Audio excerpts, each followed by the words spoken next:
For the 30 and under crowd, I'd say there's a strong possibility that you may consider Nicki Minaj to be one of the greatest female rappers. I brought up age because I think that will likely play a role into how high you rank her as an artist. Now, personally, I don't listen to Nicki Minaj's music all that regularly, but I know she can rap well. And I think it's fair to consider her to be one of the most lyrical female rappers in the mainstream world, keyword being mainstream. So I was curious to check out this new project, considering that she is so highly regarded, and since it is her first album in 5 years, and also because there haven't been that many female rap albums that dropped this year, or at least ones that caught my attention. Now, Pink Friday 2.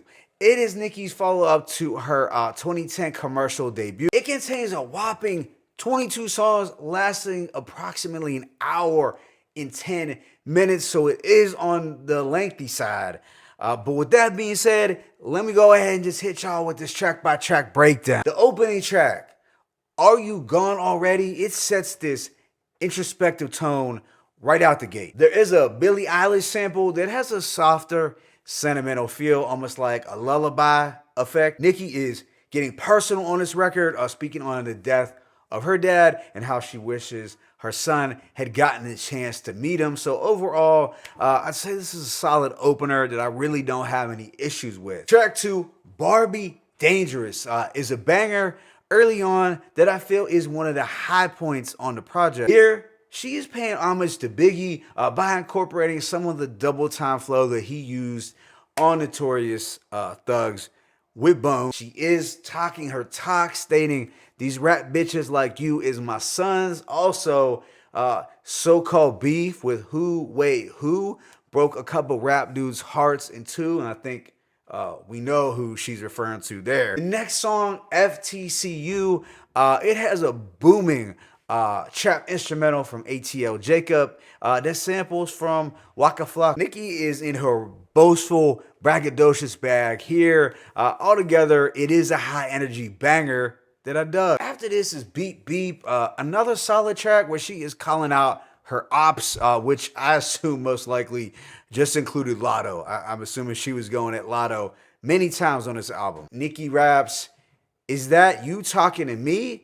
It's that deep if I don't even know you exist. Is that beef?" Now, there is only one verse here, so I do wish it was longer, but we get a cool nocturnal instrumental from Murder Beats. It was pretty consistent for his style of production. Next is Falling For You, which has a sung hook from Nicki and a plush atmospheric ATL Jacob beat. Nicki is not letting up for a second, sending these shots at other female rappers. She states, "These bitches gotta shake their ass to show sex appeal." Now, this instrumental and the overall vibe was more pop-centered, but I still didn't mind it sonically. After this is Let Me Calm Down with J. Cole, the feature assassin. Going into this project, this was the track that I had anticipated most because it featured J. Cole. Now, this has a smoother and lush instrumental from ATL Jacob. Both Nicki and Cole are speaking on relationships, but in a more mature and grown kind of way. Nicki's verse was solid, but I gotta say I did like Cole's a little more. But altogether, this is a chill and melodic track that I do have as one of my favorites. Right after is R&B featuring Lil Wayne and Tate Coban. So the only thing that I can say about this track is that I did enjoy the wavy, hypnotic instrumental. Track 8 is Pink Birthday, which has a cloudy trap beat courtesy of ATL Jacob that I believe samples Travis Scott. Nicki's sung chorus was vibe heavy, but with just one verse and a hook, this felt unfinished. Track 9 for me is where this album started to go downhill, and this begins with the Drake record Needle. This has a syrupy Afro beats styled instrumental, and Drake is doing that accent that we remember him doing often on the More Life album and even on some of Views. It's not terrible, but it is watered down and really nothing that I would want to return to. The same Probably could be said for the subsequent song Cowgirl, although I do think this is worse than the Drake song. Yeah, I just can't think of a scenario in life where I'd ever care to play this. The following song, Everybody, with Lil Uzi, does sample from a pop song as well, but I didn't find it to be as bad. If you gotta go the pop route, and this was energetic, and I could see it even getting some traction on TikTok. But for some reason, I didn't hate Everybody. Things did pick up a little bit for me on the following track. Big difference. This is a bouncy banger with a beat shift on the second verse. The hook's fairly catchy, and we're getting some bold braggadocio from Nicki. Immediately after was Red Ruby to Sleaze, another track that was geared more for the casual listener or TikTok audience. She is rapping though with a great flow, which helped. But the well-known pop dance sample, it did have me a little bit annoyed, to be honest. Then there is Forward from Trini, which is another dancehall inspired track.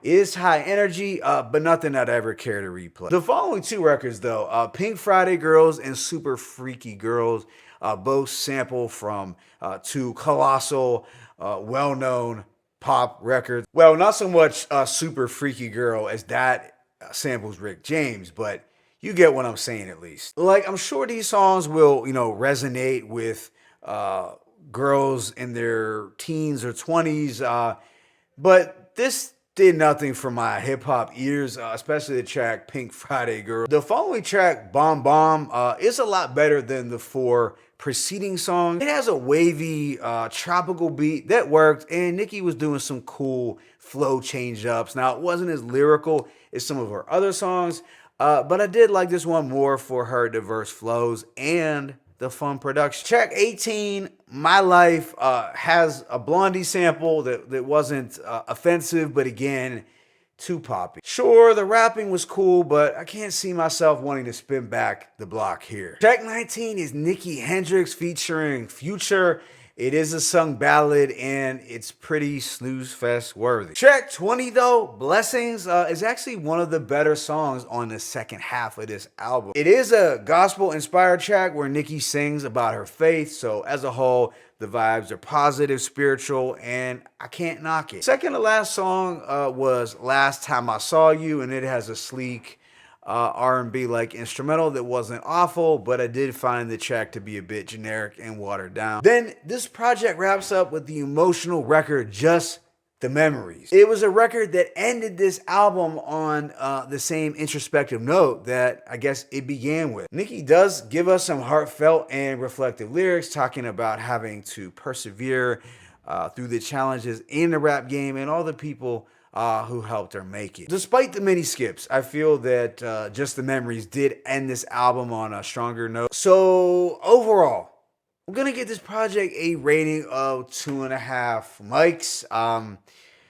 I suppose I can moderately enjoy 10 to 11 songs out of the 22, so I think a rating of 2.5 would be fair, considering that some of it just wasn't made for my ears. Obviously, an artist of Nicki's stature has to cater to a wide variety of audience, similar to Drake in a sense. And my rating ended up also being similar to how I've rated the last couple of Drake albums, almost for the same reason. So with this album, I was very mindful of the reality of Nicki Minaj having to appeal to this broad audience, but honestly, the overabundance of pop records just did not resonate with me, especially the ones that contain super obvious, well-worn, well-used samples geared more for the casual listeners or TikTok viewers. Now, there were some bangers and tracks that were more bar heavy. Those ones, obviously, I would return to,